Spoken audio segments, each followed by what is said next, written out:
नमस्कार, आप देख रहे हैं इंडिया टीवी। आपके साथ मैं हूं मीनाक्षी जोशी। वक्त हो गया है प्रहार का। बात होगी कश्मीर की। पहलगाम हमले के बाद जैसे जैसे समय बीत रहा है, पाकिस्तान की बेचैनी बढ़ती जा रही है। पूरा पाकिस्तान भारत के हमले के खौफ में है और यह खौफ इतना ज्यादा है कि पाकिस्तान की पूरी सरकार बौखलाई हुई है। हिंदुस्तान को रह रहकर गीदड़ भभकी दे रही है। पाकिस्तानी आर्मी पिछले 10 दिनों से लगातार लाइन ऑफ कंट्रोल पर फायरिंग कर रही है, जबकि सामने आया है कि पाकिस्तान आर्मी के पास हथियारों की भारी कमी है। अगर आज की तारीख में यह जंग होती है तो वो उसके लिए भारत के सामने केवल 4 दिन टिकना भी भारी पड़ेगा।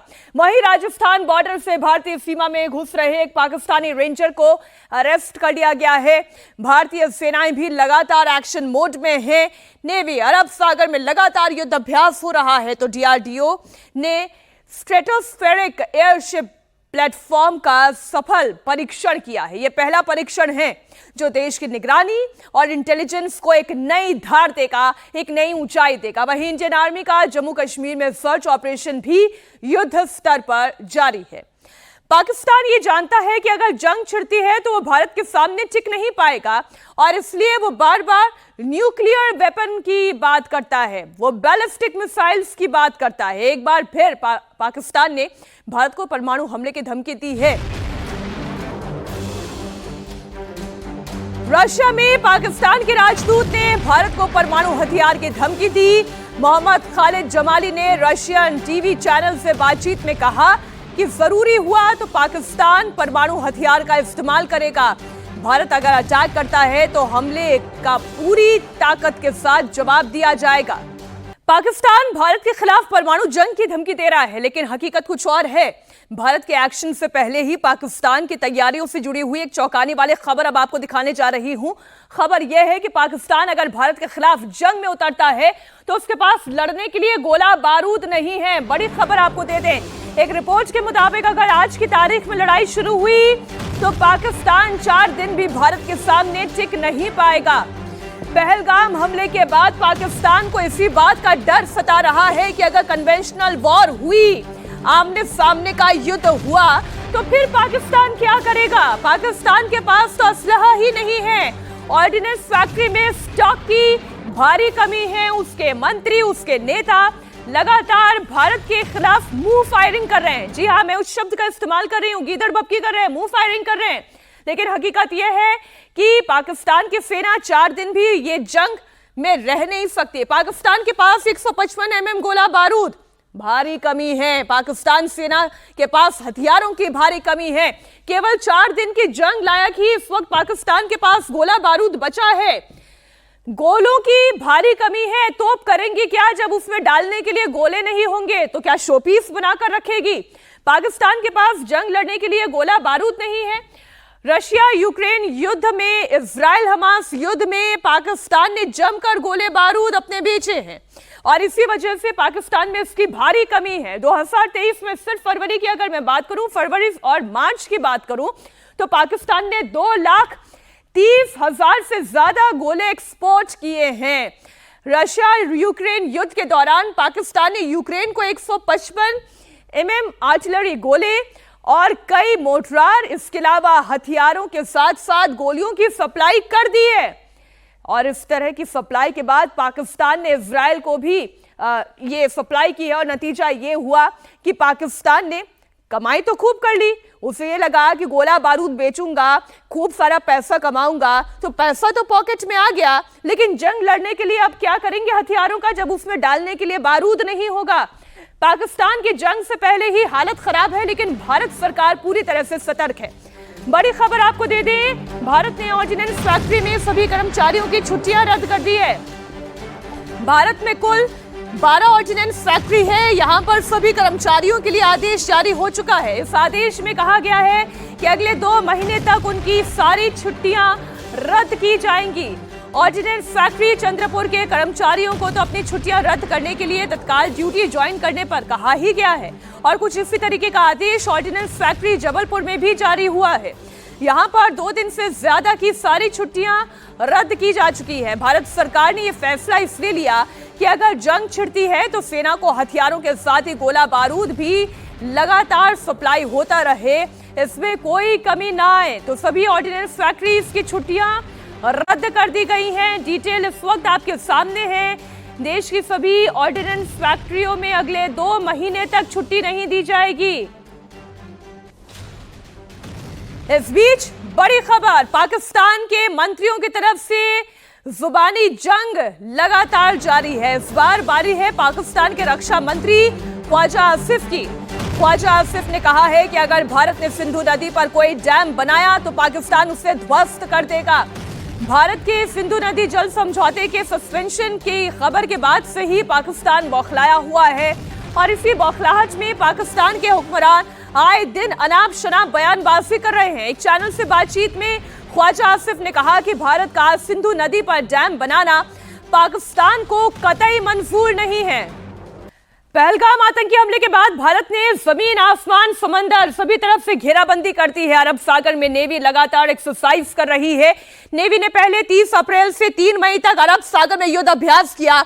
अब नेवी एक्सरसाइज को जारी रखते हुए 7 मई तक नेवी पोरबंदर के पास स्पेशल ड्रिल कर रही है।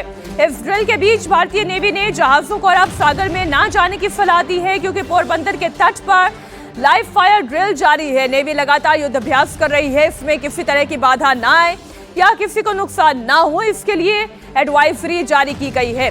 अरब सागर में भारतीय नेवी पूरी तरह मुस्तैद है। पहले INS सूरत से मिसाइल का परीक्षण हुआ, फिर 4 युद्ध पोत से एंटी शिप मिसाइल छोड़ी गई। इस लिहाज से नेवी की ये वार्निंग बहुत अहम है। इस वक्त मेरे सहयोगी मनीष प्रसाद कश्मीर से ही लाइव जुड़े हुए हैं। लगातार LOC से लेकर कश्मीर के चप्पे चप्पे पर क्या हलचल है, वहां की डिटेल रिपोर्ट आप तक पहुंचा रहे हैं। मनीष, ट्राइडेंट का जिक्र लगातार कल से हो रहा है, जब से ये तस्वीर सामने आई है। एक तरफ हेलीकॉप्टर, एक तरफ सब मशीन, एक तरफ युद्धपोत। क्या बताना चाहती है हमारी नेवी?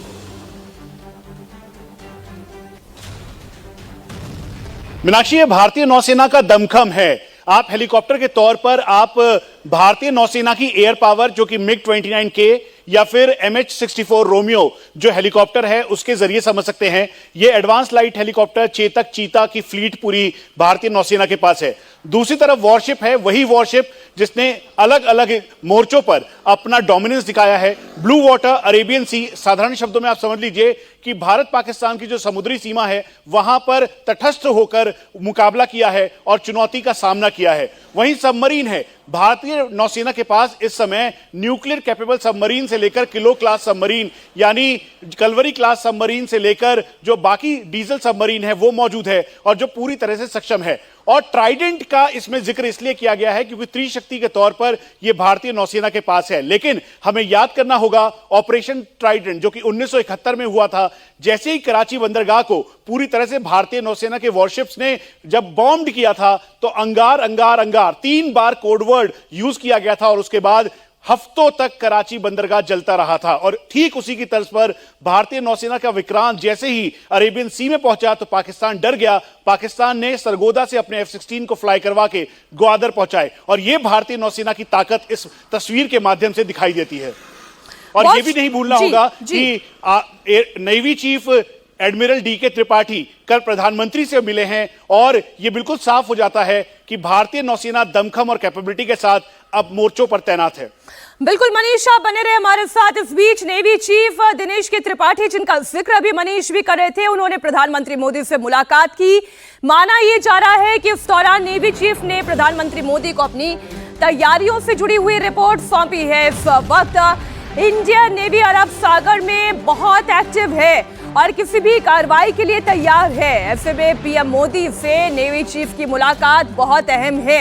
ये पहलगाम हमले के बाद प्रधानमंत्री मोदी से नेवी चीफ की दूसरी मुलाकात है। इससे पहले तीनों सेनाओं के चीफ प्रधानमंत्री मोदी से मिल चुके थे, लेकिन कल केवल नेवी चीफ और प्रधानमंत्री मोदी के बीच में 1-to-1 मीटिंग हुई है। बड़ी खबर आपको बता रहे हैं, तीनों सेना प्रमुखों से 29 अप्रैल को मुलाकात हो चुकी है और 3 अप्रैल को यानी कि ये मुलाकात 1-to-1 मीटिंग है। पहलगाम आतंकी हमले से जुड़ी हुई एक और बड़ी खबर, हमले के बाद डिफेंस सेक्टर में भारत की बड़ी कामयाबी, उसकी एक तस्वीर अब आपके सामने रखने जा रही हूं।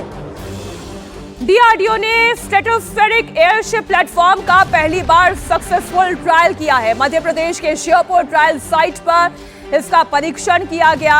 इस एयरशिप को आगरा के aerial delivery research and development establishment ने तैयार किया है। खास बात यह है कि इस एयरशिप को पेलोड के साथ लॉन्च किया गया। 17 किलोमीटर के ऑल्टीट्यूड से इसे कामयाबी के साथ लॉन्च किया गया। इस एयरशिप में जो सेंसर हैं उन्होंने सही तरह से काम किया और इन सेंसर्स ने जो डेटा दिया वो इस एयरशिप को और बेहतर बनाने में मददगार साबित होगा। रक्षा मंत्री राजनाथ सिंह ने इसकी कामयाबी के लिए डीआरडीओ को बधाई दी। पहलगाम हमले के बाद घाटी में लगातार चिंता का माहौल है। आतंकियों की तलाश में चल रहे ऑपरेशन ने साफ कर दिया है कि पारंपरिक निगरानी के तरीके यानी कि जिस तरह से ट्रेडिशनल सर्च होता है वो तो किया ही जाएगा, लेकिन अब उससे भी आगे बढ़ने का वक्त आ गया है। ऐसे में डीआरडीओ का ये स्ट्रेटोस्फेरिक एयरशिप न सिर्फ एक तकनीकी कामयाबी है बल्कि ये कश्मीर और देश के दूसरे संवेदनशील इलाकों में निगरानी के लिए गेम चेंजर बन सकता है। तनाव के बीच इंडियन आर्मी के लिए एक और अच्छी खबर, अमेरिका ने भारत को हॉकआई 360 टेक्निक बेचने का फैसला किया है। इससे समंदर में भारतीय नेवी की बढ़ेगी ताकत। हॉकआई 360 समंदर में हलचल की सटीक जानकारी देता है। ये जंग के समय में भारत के बहुत काम आएगा। भारत और अमेरिका के बीच ये डील 13.1 करोड़ डॉलर में की गई है।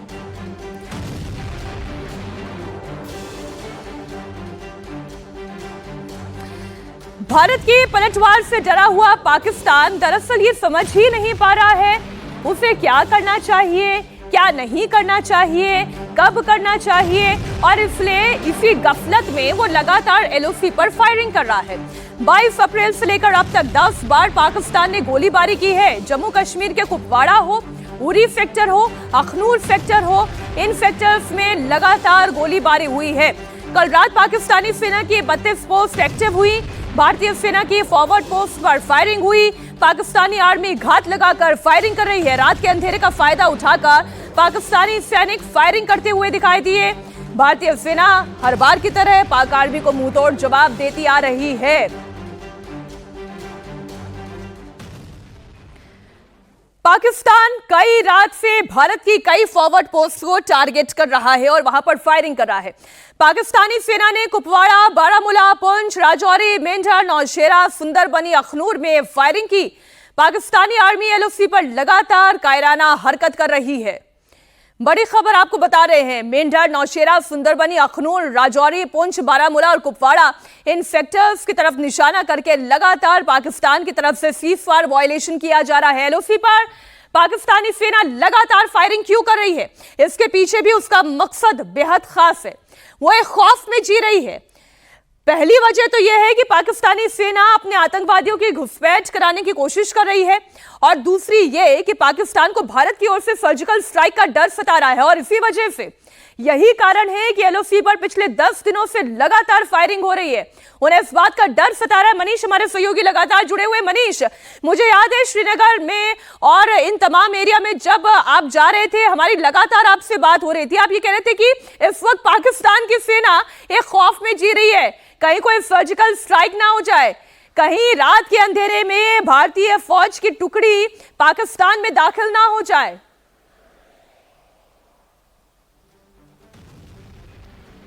मीनाक्षी, यही डर पाकिस्तान को सता रहा है और तीन तरफ से है ये। पहला, आर्थिक तौर पर पाकिस्तान बिल्कुल जर्जर हालत में है। उसके पास उसने ऑयल, फ्यूल और यहां तक कि एम्यूनिशन के भी पूरे पैसे नहीं हैं, उसके पास सामान नहीं है।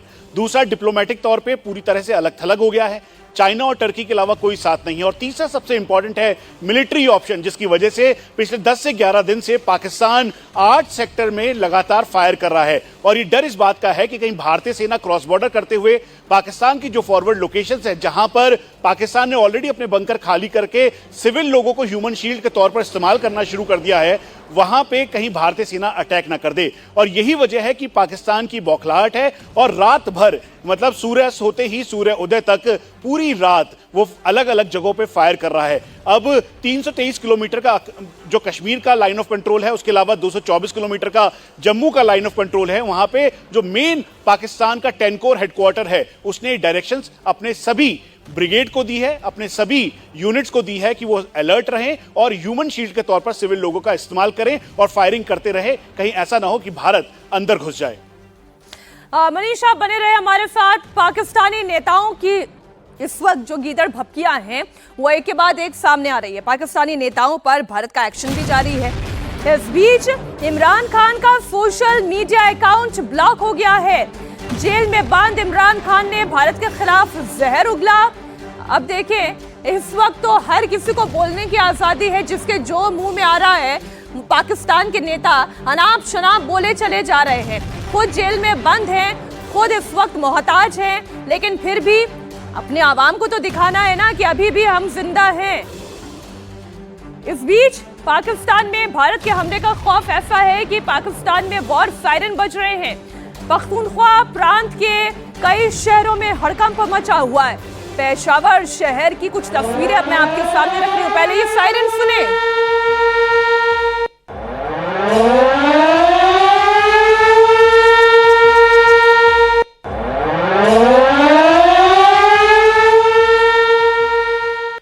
ये पख्तूनख्वा प्रांत की तस्वीरें आपके सामने रख रही हूं। ये सायरन बजाकर ये चेक किया जा रहा है कि अगर भारत ने किया अटैक तो फिर वॉर सायरन का इस्तेमाल करना होगा, कैसे करना होगा, कहां छिपना होगा, कहां भागना होगा, ये समझाया जा रहा है। वक्त एक छोटे से ब्रेक का है, आप कहीं मत जाइएगा। पाकिस्तान में इस वक्त भारत के कौन से बम की दहशत गूंज रही है? आसिम मुनीर और शहबाज शरीफ के पांव क्यों कांप रहे हैं? स्पेशल रिपोर्ट्स लेकर लौटेंगे दोपहर 12:30।